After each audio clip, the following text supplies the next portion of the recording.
Hi everybody, Tammy here. Welcome to my channel. Today I'm reviewing this chunky monkey book here, Story of My Life from Lucy Score. She is an author that I've read a little bit of so far. She's extremely prolific. I do plan to read more of her work, but I'll tell you what I thought of this particular title. So I gave it 4 out of 5 stars on Goodreads. I will say it took me a while to warm up to this book. I probably got through, I would say about a quarter of it before I was starting to get hooked on what was happening. But it took me a while. I did not warm up to it. I was a little concerned that I would not be able to finish it. I am not one of those people that any longer. I used to be. I used to be the type of person who would finish a book no matter how horrible it was. And this was not horrible, but... And that's just because I got trained to do that in school because I had to read so much. I just had to make myself get through a lot of readings that I wasn't really into. But soon after I graduated, one of the times I graduated, I would say, I finally told myself, you know, you don't have to do that anymore. But I'm glad I stuck it out. I'm glad I didn't put it down because I did end up enjoying it. She definitely is creating another world here, and you can tell that especially near the end of the book. And that was part of my struggle a little bit because there's a lot of characters. You can see it's a chunky book. There's lots going on, and I was getting a little bit like, why are we having so many people? She created this whole little town in Pennsylvania that her character goes to, and so it's a very the setting is very detailed and a little bit more than I was ready for. However, I understand, especially at the end, like I said, I could understand at the end why she did that because she's planning on a series of books placed in this little town in Pennsylvania that she created. So obviously she needed to, you know, create this town. Our heroine is Hazel Hart, and she is a romance novelist. So of course I got sucked in right away. That little tidbit was enough for me to, okay, I want to read the book.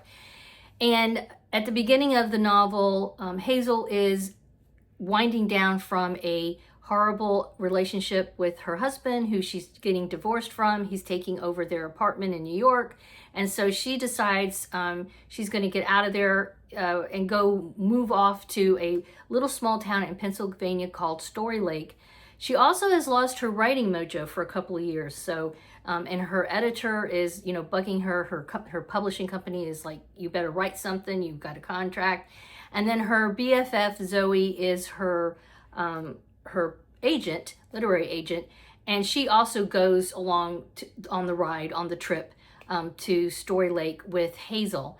Now, Hazel, before she did this, she was looking online at different real estate, and she ended up buying a fixer-upper house in this small town. And of course, she also saw an article in a little local newspaper that had a super hunky dude, Campbell Bishop, in it. So he's our hero. So we know right away, you know, the two of them are going to get together. This is romance, so it's going to happen, right? We have to get the hero, has to come out right away. But like I said, there were some other characters. He has 2 other brothers, and then there was Zoe, and then there's all kinds of characters in the town. And so it was a little bit, like I said, it felt kind of slow for me at first because we had to wade through all of this backstory stuff. But in the end, I felt like it was worth it. I did like Hazel Hart. She's a fun character. You know, she's got some gumption. She's not just a total ditz. Sometimes she's a ditz, but not all the time. And then, of course, Campbell, you know, he's hunky. He has issues from his past that he has to work through, and she helps him do that. Another book I've already listened to by the same author was By a Thread, and I listened to that on Audibles, and I could see a lot of similarities between the 2 books. We have the alpha male who, you know, takes no prisoners, and he's super, you know, buff, and of course he's brilliant. You know, he's definitely in charge. And then we have the heroine who's very ditzy. I felt like Hazel wasn't as ditzy as the heroine in By a Thread, but sometimes she kind of was, and that bothers me a little bit. I'm not into the ditzy female character. Not that we don't all, people sometimes, males or females, sometimes we have ditzy situations and ditzy episodes or whatever, but when it's an integral part of the character, especially the female character, that really bothers me. So that was one reason for the 4 versus 5 stars.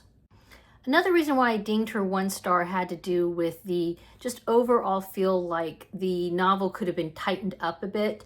As an example, a lot of times there were adjectives just repeatedly used, and I even pointed one out specifically in my Goodreads review, so I'll share that one with you, but this is just one example. I saw this more times than I would have liked to have seen, but on page 446, her character says, "What's going on?" I asked dazedly.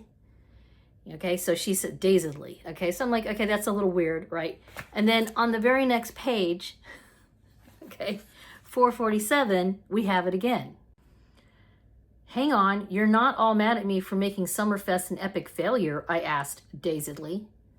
I mean, dazedly, you know, I get it. She's dazed and confused, right? But it's on, you know, back-to-back pages. And like I said, that was one instance that I actually marked because it was just so, you know, it was so obvious, but there was more of that in there. And so that kind of bothered me. I just feel like at this level, the manuscript should have been cleaned up a little bit more. I think somebody could have come in and kind of helped her, like I said, tighten things up a little bit.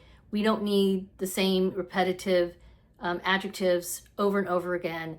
I just feel like there was a little bit too much of that for me. And but otherwise, I mean, 4 is pretty good. 4 out of 5, I think is a pretty good review, pretty good rating. And like I said, I do plan to read more of her work. I actually signed up for her newsletter, and she's just funny. So I appreciate that. And I think her sense of humor is very genuine. And I see that in both of these books that I'm talking about, but also in her newsletter that I have started to read as well. So yeah, that's what I think about Story of My Life. Let me know if you've read any of her work. She is, like I said, very prolific. You go into any local bookstore and you will see her books all over the shelves. As usual, please give this a thumbs up. I'd appreciate a subscription if you don't mind.